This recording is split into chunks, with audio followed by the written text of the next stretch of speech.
Selamat pagi anak-anak. Bagaimana kabar hari ini? Semoga kalian selalu baik dan sehat selalu.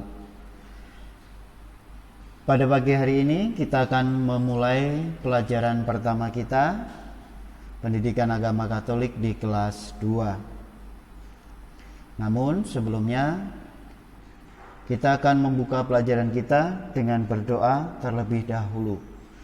Maka marilah kita siapkan hati dan budi kita untuk bertemu dengan Tuhan dengan sikap berdoa. Dalam nama Bapa dan Putra dan Roh Kudus. Amin. Tuhan, terima kasih Engkau memberi kami ayah dan ibu yang sangat menyayangi kami. Berkatilah mereka agar selalu bahagia. Amin. Dalam nama Bapa dan Putra dan Roh Kudus. Amin. Anak-anak yang terkasih, pada pertemuan kita hari ini kita akan membahas tentang orang tuaku. Siapa yang mempunyai orang tua? Pasti kita semua mempunyai orang tua, baik yang sekarang masih hidup atau yang sudah meninggal. Kita dilahirkan dari orang tua, yaitu seorang ibu. Nah, pada pembelajaran kita hari ini itu kita diingatkan bahwa orang tua itu anugerah dari Tuhan yang diberikan kepada kita. Kita diajak untuk menyadari besarnya kasih orang tua kita terhadap anak-anaknya.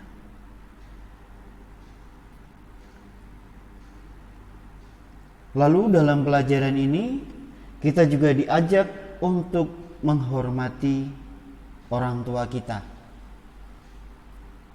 Kalau selama ini belum pernah atau belum sepenuhnya bisa menghormati orang tua atau tidak tahu bagaimana cara menghormatinya, maka hari ini kita bersama-sama diingatkan dalam pembelajaran ini supaya kita bisa menghormati orang tua. Lalu kemudian dalam kitab suci juga disebutkan bahwa seorang anak itu juga harus menghormati orang tuanya. Kenapa? Kita harus menghormati orang tua kita.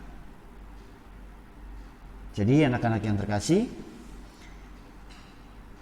tujuan kita adalah tadi yang Bapak sebutkan. Sekarang kita akan memulai pembelajaran kita.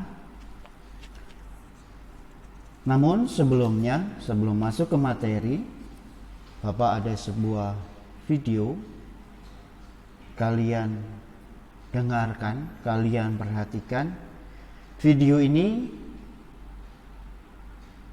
berkisah mengenai seorang anak yang mempunyai ibu, namun ibunya ini matanya hanya satu, sedangkan ayahnya itu sudah lama meninggal dunia. Baik anak-anak, kita lihat videonya.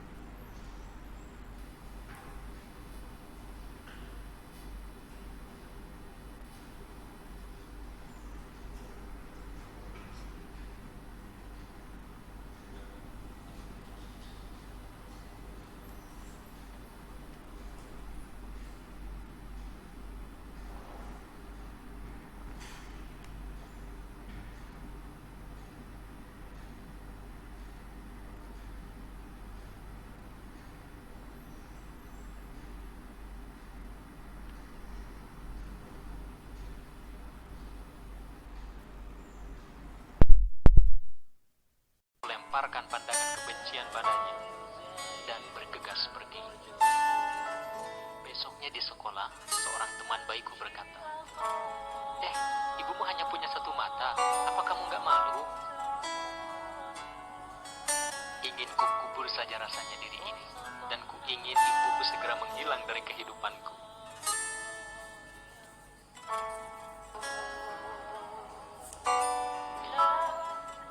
Pada hari itu ku datangi ibuku dan ku katakan, jika kamu hanya akan membuat aku jadi bahan tertawaan, kenapa kamu gak mati saja?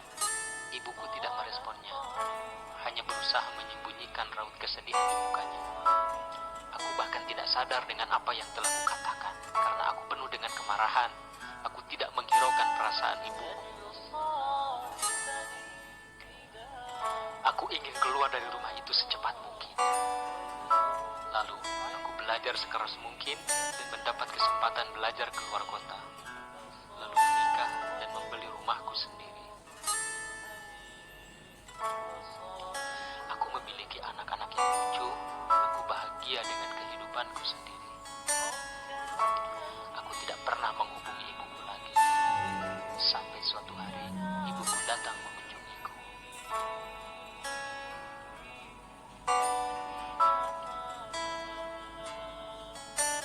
Dia tidak bertemu denganku selama bertahun-tahun, bahkan tidak pernah melihat cucunya sendiri.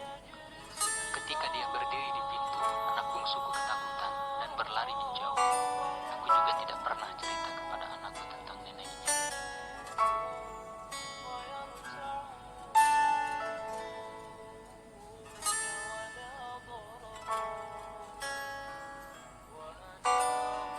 Aku membentaknya. Bagaimana mungkin kau datang ke rumahku dan membuat takut anakku? Keluar dari sini sekarang.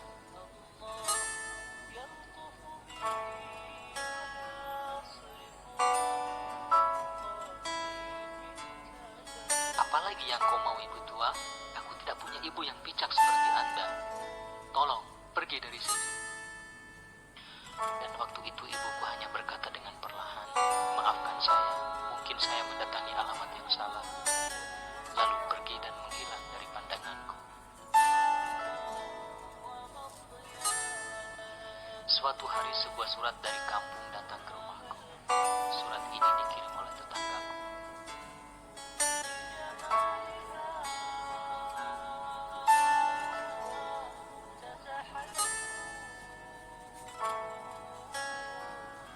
Dia menulis, menjumpai tetangga baikku. Aku berharap engkau dalam keadaan baik dan sehat. Aku diamanahkan untuk memberitahumu kalau ibumu telah meninggal dunia. Ibumu memberiku surat yang dia mau tersampaikan kepadamu. Lalu aku mengirimkan surat ini padamu. Aku mulai membacanya. Anakku yang tersayang, ibu memikirkanmu sepanjang waktu. Dan ibu minta maaf ketika ibu datang menemuimu dan membuat takut anak-anakku. Ibu sangat bahagia ketika diberi kesempatan bertemu dengan anakku. Masya Allah, dia anak yang manis sekali. Ibu juga minta maaf. Ibu sudah membuat malu kamu ketika kamu masih kecil sampai kamu tumbuh dewasa. Kamu tahu, nak, ketika kamu kecil, kamu mengalami kecelakaan dan kehilangan satu matamu. Sebagai seorang ibu, ibu tidak tega melihat kamu tumbuh besar dengan keadaan satu mata. Lalu ibu memberikan mata ibu untukmu. Itulah kenapa ibu punya satu mata. Dengan keseluruhan cintaku untukmu, anakku. Ibumu yang mengasihimu.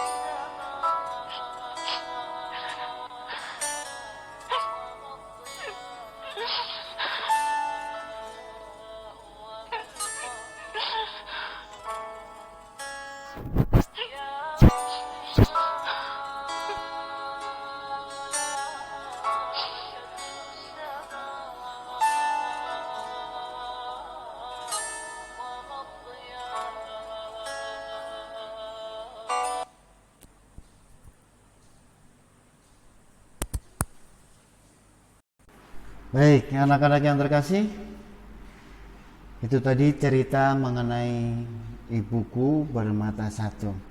Menurut kalian, apa yang dilakukan seorang anak tadi terhadap ibunya? Apakah perbuatan atau tindakan anaknya itu patut atau layak kita tiru? Apakah sikap anak tersebut menghormati orang tuanya? Tentu tidak menghormati dan tidak pantas untuk kita tiru. Dalam cerita itu, seorang anak tidak terima memiliki ibu yang memiliki mata satu karena membuat dirinya malu di depan teman-temannya. Dia diejek. Nah, karena ejekan dari teman-temannya inilah akhirnya dia memutuskan untuk meninggalkan ibunya, pergi merantau. Setelah dia sukses, setelah dia menikah, mendapatkan anak-anak yang lucu, ibunya datang menemui, tetapi tidak diakui. Bahkan tadi sang anak itu marah kepada ibunya. Dia mengatakan kepada ibunya itu bahwa dia membuat takut anak-anaknya. Lebih baik pergi dari sini. Dan pada akhir cerita tadi dikisahkan bahwa anak itu menerima surat dari ibunya, tetapi ibunya sudah tidak ada. Dari situ sang anak baru sadar ternyata mata yang satu punya ibunya itu diberikan kepada dirinya ketika waktu masih kecil. Sang anak baru sadar ternyata betapa besar kasih sayang ibu kepada dirinya. Tapi apa yang bisa diperbuat oleh sang anak itu? Dia sudah tidak bisa membalas kebaikan kasih sayang ibunya karena ibunya sudah meninggal. Baik, anak-anak yang terkasih,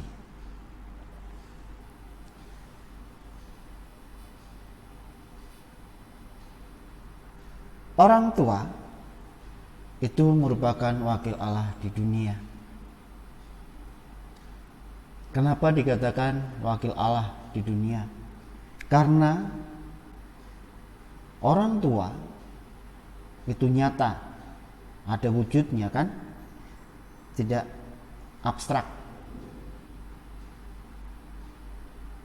Kasih sayang seorang ibu, seorang ayah, bagaimana dia mencintai, membesarkan, mendidik, mengorbankan segala-galanya untuk anaknya, ini adalah gambaran Allah mencintai manusia. Oleh karena itu dikatakan bahwa orang tua adalah wakil Allah di dunia. Orang tua, seorang ibu yang melahirkan kita, dan juga seorang bapak atau ayah merawat, menjaga dan memelihara kita hingga kita bisa mandiri nantinya. Orang tua tidak akan bisa atau tidak akan tega membiarkan anaknya terlunta-lunta, dibiarkan tidak mandi, tidak makan, tidak minum, sakit-sakitan. Tidak ada. Ini adalah gambaran bagaimana Allah mencintai umatnya. Ketika umatnya itu salah, dia tegur. Maka orang tua pun sama. Ketika kita berbuat salah, orang tua pasti akan menegur kita supaya kita kembali kepada jalan yang benar. Melalui orang tua itu pula, kita sebagai anak-anak mendapatkan bimbingan, rasa aman, pendidikan, kebutuhan untuk tumbuh dan berkembang kita. Sama, Allah juga memberikan perlindungan, memberikan rasa aman kepada kita. Ketika kita mempunyai kesusahan, ketika kita menginginkan sesuatu, kita minta kepada Tuhan supaya dikabulkan. Di keluarga, ketika kita ingin membeli mainan, membeli tas, membeli buku, kita minta kepada orang tua kita. Hingga pada akhirnya permintaan itu dikabulkan. Anak-anak yang terkasih, Segala cinta dan kasih sayang orang tua terhadap anaknya sesungguhnya adalah cinta Allah sendiri yang dinyatakan di dunia. Tadi Bapak sudah jelaskan bagaimana gambaran Allah itu berada pada orang tua kita, nyata adanya. Maka tugas kita adalah menghormati orang tua kita. Apakah itu wajib? Apakah itu harus? Ya, itu harus kita lakukan. Dasar hukumnya apa?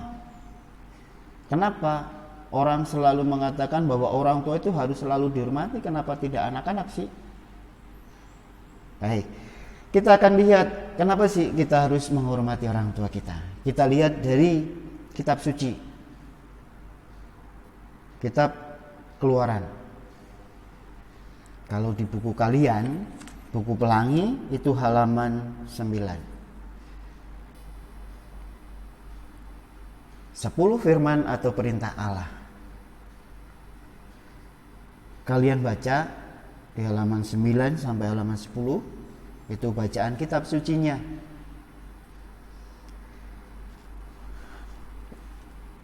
Lalu kenapa ada 10 perintah Allah, di mana perintah Allah itu diberikan kepada manusia?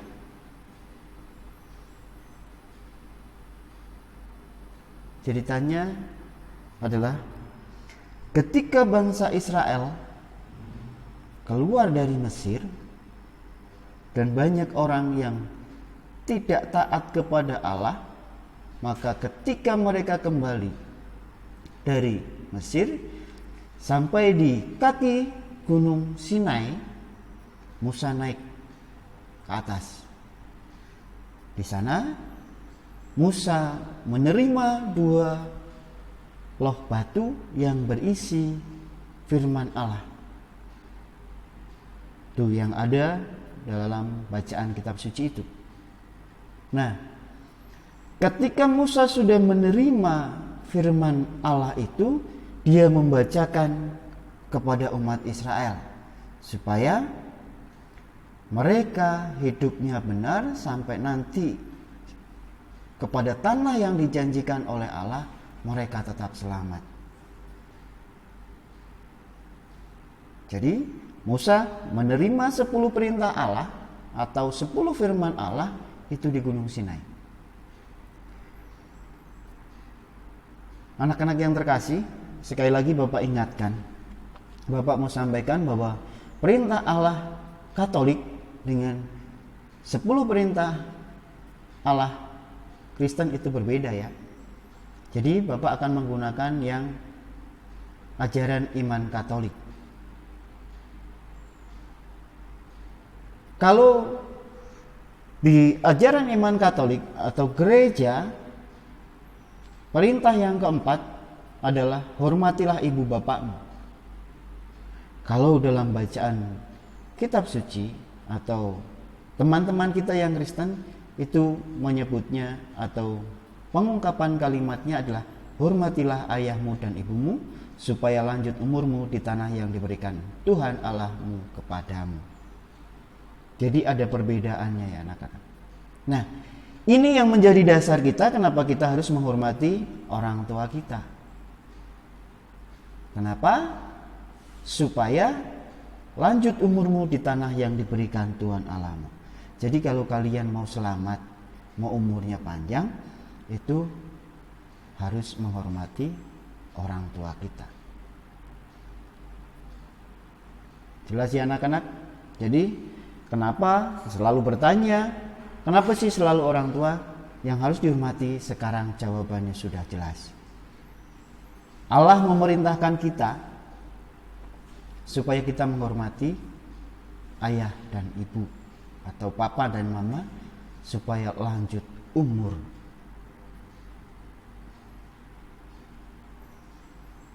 Dalam perjalanannya kita kadang suka membantah, mengabaikan atau semaunya sendiri. Artinya kita juga membantah, mengabaikan Allah.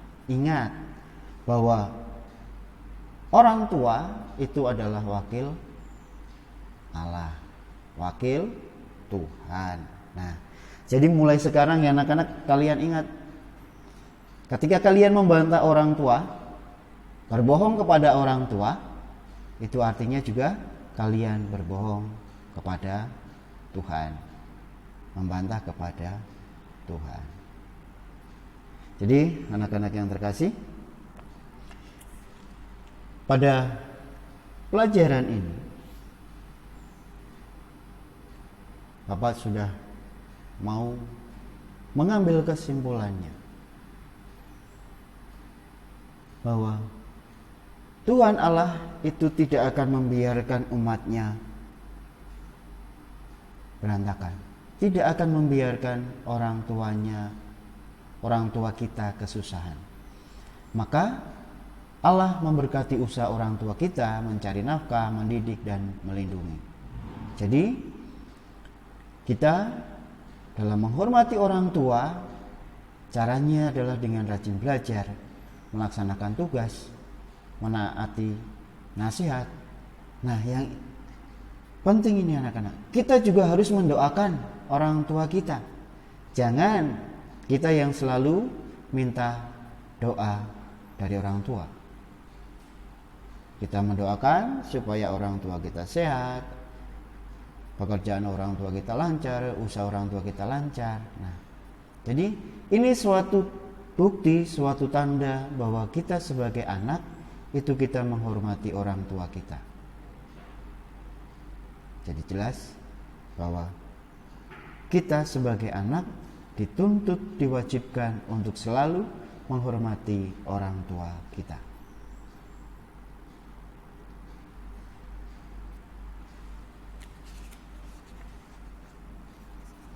Dalam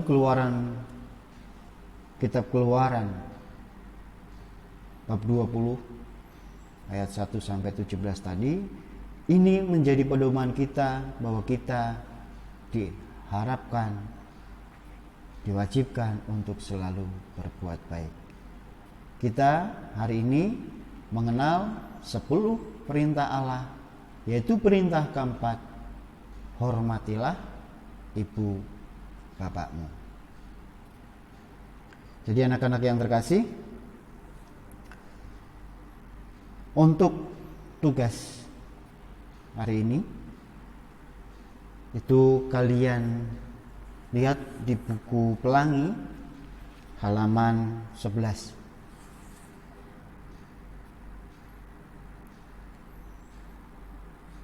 Di sana dituliskan atau tugasnya adalah ayo menulis doa. Jadi di kolom itu nanti kamu menuliskan doa syukur atas anugerah yang Allah berikan kepadamu melalui orang tua. Kamu terserah, bebas mau berdoa syukur apa kepada Allah tentang orang tua kita. Nah, di kolom itu juga nanti kamu tulis nama dan kelas serta nomor absennya.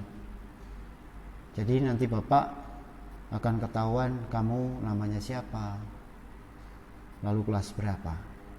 Jadi nanti hasilnya itu kamu foto lalu kirim ke Bapak ya anak-anak. Jadi jelas ya bahwa tugasnya kalian membuat doa dulu. Untuk yang halaman 8 dan 9 itu nanti. Tetapi yang penting adalah kita bersyukur bahwa Tuhan sudah memberikan orang tua kepada kita. Nah, kita belajar membuat doa atau mendoakan orang tua juga boleh. Lalu apakah harus menggunakan tanda salib? Boleh menggunakan tanda salib, tidak juga boleh. Jadi langsung dituliskan doanya. Tidak apa-apa. Jelas ya, anak-anak. Jadi Bapak mau kasih refleksi terakhir sebelum Bapak mengakhiri materi hari ini.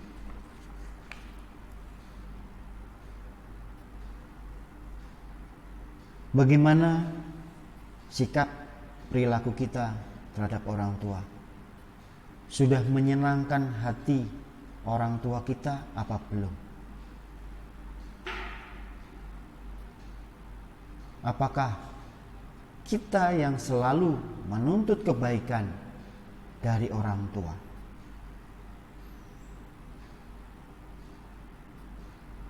Sebagai anak, kita harusnya lebih tahu bahwa pengorbanan orang tua terhadap kita itu lebih besar.